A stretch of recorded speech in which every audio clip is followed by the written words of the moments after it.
राधे राधे।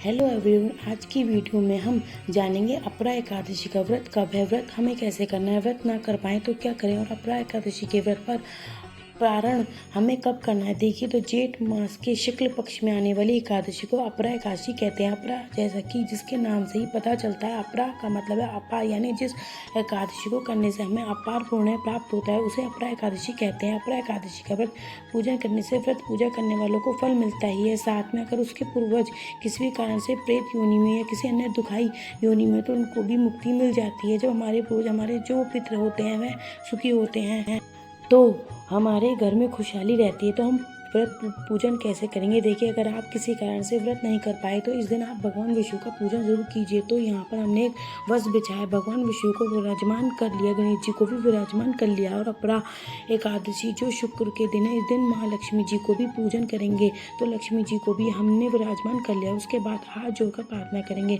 भगवान आज मैं आपसे निर्मित यह व्रत पूजा कर रहा हूँ, आज मेरी पूजा स्वीकार करें, जो गलतियाँ रह गई उसे मुझे क्षमा याचना करें। इतना संकल्प करने के बाद जल की छींटे लगाकर भाव रूप में हम सभी को स्नान करा देंगे। आप चाहें तो आप ये पूजा अपने घर के मंदिर में भी कर सकते हैं। मंदिर की साफ सफाई करके पीले रंग का आसन बिछाएं। अब आप मंदिर में भी ये पूजन कर सकते हैं। यहाँ पर भी हमें देसी घी का दीपक जलाना है। आप देसी घी का तिल के तेल का दीपक जला सकते हैं। अगर आपके पास भगवान विष्णु प्रति स्वरूप नहीं है तो फिर आप लड्डू गोपाल जी को भी विराजमान कर सकते हैं। लड्डू गोपाल जी भगवान विष्णु का ही बाल स्वरूप है। का तिलक लगाएंगे, सभी को हम चंदन से तिलक करेंगे क्योंकि हम शुक्रवार के दिन ये पूजा कर रहे हैं और लक्ष्मी जी का भी पूजन साथ में ही कर रहे हैं। तो रोली से भी इस दिन हम तिलक जरूर लगाएंगे, रोली से सिंदूर से भी आप सभी को तिलक जरूर लगाएं। उसके बाद हमें तिल लेने हैं, तिल हमें सबके ऊपर छिड़कने हैं।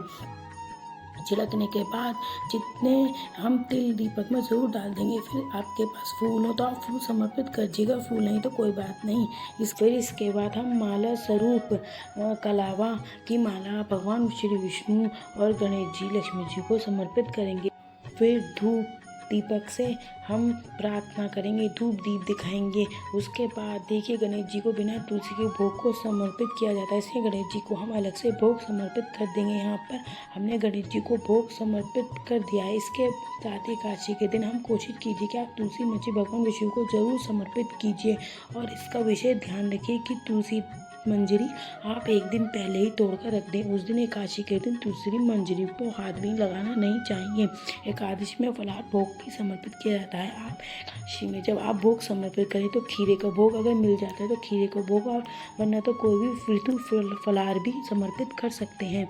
इस दिन गौ माता की सेवा करना बहुत शुभ माना जाता है। अगर आपके घर में आसपास गौ माता है तो उसे भी आप चारा जरूर डाल के आइएगा। और अगर आपके घर में गौ माता का स्वरूप है तो गौ माता की आप पूजा विराजमान कीजिए। उसके हम एक लोटा जल समर्पित कर देंगे, फिर हम दक्षिणा समर्पित करेंगे। हमें कथा सुननी है तो अपरा एकादशी की कथा सुनने के लिए हमें सीधे हाथ में थोड़े से तिल लेंगे और फिर हम अपरा एकादशी की व्रत कथा सुनेंगे। व्रत कथा वीडियो आपके चैनल पर मिल जाएगी, लिंक भी आपको वहीं मिल जाएगा, आप वहाँ से देख लेना। कथा सुनाऊंगी तो वीडियो बहुत लंबी हो जाएगी, इसलिए मैंने यहाँ पर कथा नहीं सुनाई, कथा वीडियो अलग कर दिया है। यहाँ पर बहुत ही प्रेम पूर्वक कथा सुनने के बाद जो तिल हम श्री हरि विष्णु भगवान के चरणों में समर्पित करते हैं, बाकी तिल जो हम जल के लोटे में डाल देंगे। इस तरह हमारी कथा पूर्ण हो जाएगी। कथा करने के बाद फिर हम आरती करेंगे। तो दीपक जलाया है, हम उसी से आरती कर सकते हैं। आप चाहें तो आप कपूर के अलग से दीपक जला के आरती भी कर लेंगे।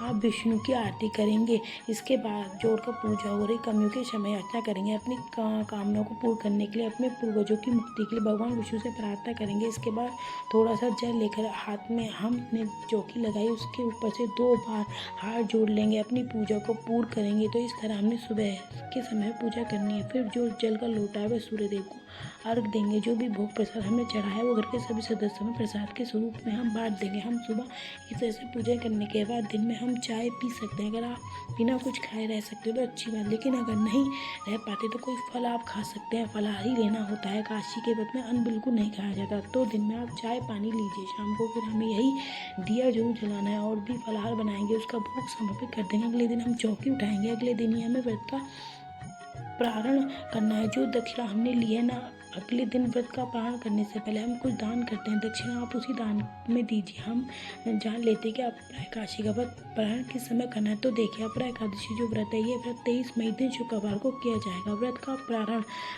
अगले दिन यानी 24 मई दिन शनिवार को व्रत का प्रारंभ किया जाएगा।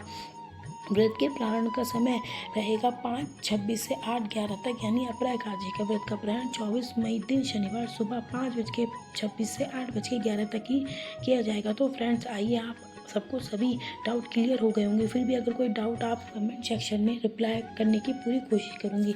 अगर वीडियो पसंद आई तो प्लीज़ वीडियो को लाइक कर देना, चैनल को सब्सक्राइब कर देना।